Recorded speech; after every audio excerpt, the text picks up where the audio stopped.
नमस्कार, मैं अंजना और आप देख रहे हैं सम्यक महाराष्ट्र न्यूज। आइए रुक करते हैं आज की बड़ी खबर पर। भारत पाक रिश्तों पर संवैधानिक नियंत्रण जरूरी, डॉक्टर राजन माकनीकर का राष्ट्रपति एवं प्रधानमंत्री को पत्र। विद्रोही पत्रकार, अम्बेडकरी कार्यकर्ता, पैंथर डॉक्टर राजन माकनीकर ने एक महत्वपूर्ण मुद्दा उठाते हुए भारत के महामहिम राष्ट्रपति द्रौपदी मुर्मू, प्रधानमंत्री नरेंद्र मोदी तथा महाराष्ट्र के मुख्यमंत्री देवेंद्र फडणवीस को पत्र लिखा है। इस पत्र में उन्होंने भारत पाकिस्तान संबंधों को संवैधानिक और कानूनी चौकठी में बांधने की जोरदार मांग की है। डॉक्टर माकनीकर, जो मराठवाड़ा की माटी से जुड़े राष्ट्रनिष्ठ विचारक माने जाते हैं, उन्होंने अपने पत्र में फाळणी की ऐतिहासिक पीड़ा को स्मरण करते हुए लिखा है। विभाजन के समय लाखों परिवार बिछड़ गए, कुछ भारत में रह गए जबकि उनके रिश्तेदार पाकिस्तान में बस गए।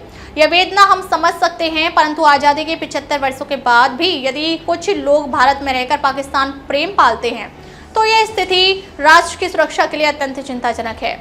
क्या युद्ध की स्थिति में देश के भीतर से गद्दारी की संभावना नकारी जा सकती है?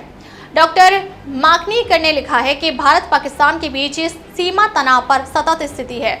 ऐसे में जब सीमाओं पर दुश्मन की गोलियां चल रही होती हैं, तभी देश के भीतर कुछ लोग पाकिस्तान का समर्थन करते हैं, सोशल मीडिया पर पाकिस्तानी झंडे, गाने और वीडियो वायरल करते हैं। यह देशद्रोह की सीमा रेखा को पार करने के जैसा है।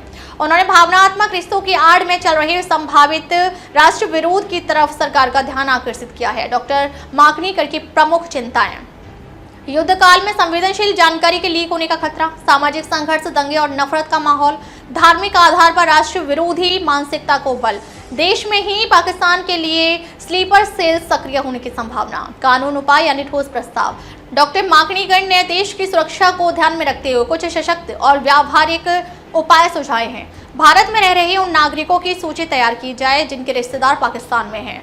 गुप्तचर एजेंसियों के माध्यम से ऐसे व्यक्तियों पर विशेष निगरानी रखी जाए। विदेशी रिश्तों की पारदर्शी व कानूनी रूप से घोषित करने की अनिवार्यता लागू हो। देशद्रोही बयानों और गतिविधियों पर सख्त कार्रवाई के लिए विशेष कानून बनाया जाए।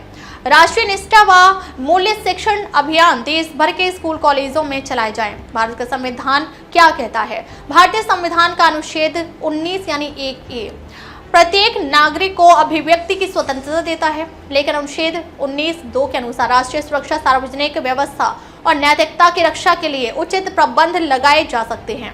सुप्रीम कोर्ट भी स्पष्ट रूप से यह कह चुका है, राष्ट्रहित सर्वोपरि है। डॉक्टर माकनीकर द्वारा संदेश: देश में रहकर देश की जमीन, हवा और संसाधनों का उपयोग कर यदि कोई व्यक्ति पाकिस्तान के जयकारे लगाता है तो यह केवल भावनात्मक गलती नहीं बल्कि राष्ट्रीय एकता के खिलाफ गंभीर अपराध है। फाळणी की पीड़ा हम सहते हैं, लेकिन यदि कोई इस पीड़ा की आड़ में देशद्रोह करेगा तो उसे संविधान की मर्यादाओं में कठोर रोक लगाना ही सच्चा देश प्रेम है। जनता की अपील: डॉक्टर माकनीकर ने जनता से भी इस विषय पर जागरूकता और आवाज उठाने की अपील की है। अंत में विश्व रत्न डॉक्टर बाबा साहेब अम्बेडकर के शब्दों को उद्धृत करते हुए उन्होंने लिखा, पहले और अंतिम रूप से हम केवल भारतीय हैं और इसलिए राष्ट्र सर्वप्रथम, यही हमारी एकमात्र संकल्प और ब्रीदा वाक्य होना चाहिए। अब तक के लिए बस इतना ही, फिर मिलते हैं एक ऐसे ही बड़ी खबर के साथ। तब तक के लिए नमस्कार और देखते रहिए सम्यक महाराष्ट्र न्यूज।